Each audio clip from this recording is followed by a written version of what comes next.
आपण पाहत आहात महाराष्ट्रातील number 1 channel action Maharashtra news. नमस्कार, ॲक्शन महाराष्ट्र न्यूज चॅनलमध्ये आपलं सगळ्यांचं स्वागत आहे।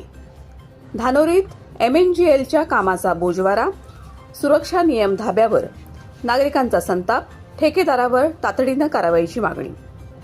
धानोरी लोहगाव रस्त्यावर महाराष्ट्र नॅचरल गॅस लिमिटेड अर्थात MNGL कडून गॅस लाईन टाकण्यासाठी सिमेंट काँक्रीट रस्ता खोदण्याचं काम सुरू असून ठेकेदाराकडून पालिकेच्या पथविभागानं घालून दिलेल्या निकषांचं उघड उल्लंघन होत असल्याचा आरोप स्थानिक नागरिकांनी केला आहे। यामुळे दररोज अपघातांची शक्यता निर्माण झाली असून संबंधितांवर तात्काळ कारवाई करण्याची मागणी होत आहे। या कामासाठी पथविभागाची परवानगी घेण्यात आल्याचं सांगितलं जात असलं तरी प्रत्यक्षात सुरक्षेची कोणतीही उपाययोजना करण्यात आलेली नाही। खोदाई सुरू असताना कामाचे तपशील दर्शवणारा फलक लावणं बंधनकारक असतानाही कोणतेही फलक लावलेले नाही। त्यामुळे नेमके कोणते काम सुरू आहे, कोणत्या संस्थेकडून सुरू आहे याची माहिती नागरिकांना मिळत नाही। रस्त्याच्या मधोमध खोल खड्डे करून ते उघडेच सोडण्यात आले आहेत। वाहन चालक, पादचारी यांच्या सुरक्षेसाठी बॅरिकेड्स, रिफ्लेक्टर, सूचना फलक किंवा प्रकाश व्यवस्था नसल्यानं विशेषतः रात्रीच्या वेळी अपघाताचा धोका वाढला आहे। ठेकेदाराच्या निष्काळजीपणाचा फटका सर्वसामान्य नागरिकांना बसत असल्याचा आरोप सामाजिक कार्यकर्ते चंद्रकांत टिंगरे यांनी केला असून या कामात मोठ्या प्रमाणात भ्रष्टाचार होत असल्याचंही टिंगरे यांनी शंका व्यक्त केली आहे। याच ठिकाणी अवघ्या 5 वर्षांपूर्वी गॅस लाईन टाकण्याचं काम झालं होतं। इतक्या कमी कालावधीत पुन्हा खोदाई करावी लागत आहे, याबाबत नागरिक आश्चर्य व्यक्त करत आहेत। सार्वजनिक निधीचा अपव्यय होत असल्याचाही आरोप करण्यात येत आहे। या कामाची जबाबदारी असलेल्या पालिकेच्या कनिष्ठ अभियंत्यांनीही दुर्लक्ष केल्याचा आरोप नागरिकांनी केला असून संबंधित ठेकेदार आणि अधिकाऱ्यांवर कठोर कारवाई करावी तसेच तात्काळ सुरक्षिततेची उपाययोजना कराव्यात अशी मागणी जोर धरत आहे। Action Maharashtra news, Pune. धानोरी रोडला गॅसची लाईनचं जे काम सुरू केलेलं आहे त्यांचं म्हणणं आहे की 10 वर्षापूर्वी झालेले काम, पण आता यांनी कमीत कमी 1 किलोमीटर खोदलेला। आपण काय सांगतो आपण थोडं पाहणी केली।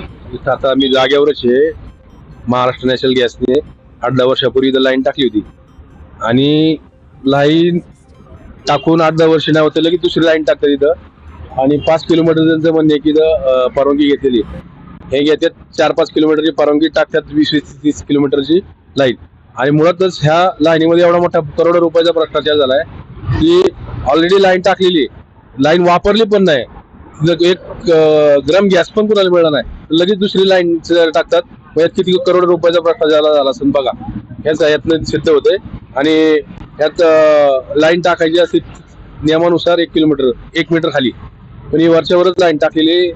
परत टिंगरनगरला नाल्याच्या वरच पाईप टाकलेला आहे। उद्या तिथं मोठी दुर्घटना होऊ शकते, ते पण तुम्हाला मी त्या ठिकाणी दाखवतो जाऊन, आणि त्याचा मोठा अपघात होऊ शकतो भविष्यामध्ये। वरच्यावरच गॅसची लाईन कमीत कमी 1 मीटर खाली पाहिजे, पण आता तिथं ब्रिजवर वरच्यावरच आहे।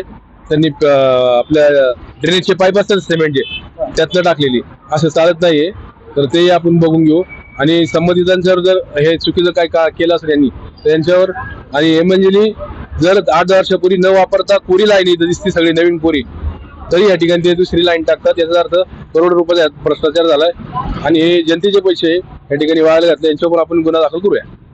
एक फूट पण खोदलेले नाहीये, नवीन पाईप आता घातलेले काय आता म्हणतात ते 8-10 वर्षापूर्वी, 5-7 वर्षापूर्वी टाकलेली लाईन, पण लाईन चांगली आहे, पण लगेच दुसरी नवीन लाईन टाकतात। मग याच्यात भ्रष्टाचारच होतो ना, एक लाईन असते दुसरी लाईन कशी काय टाकते ती? आपण पोलीस कंप्लेंट करणार आहे का? ही सगळी माहिती घेऊन मग कायदेशीर कारवाई करा, कोर्टात जाणार डायरेक्ट। सत्य बातमीसाठी बघत रहा ॲक्शन महाराष्ट्र न्यूज।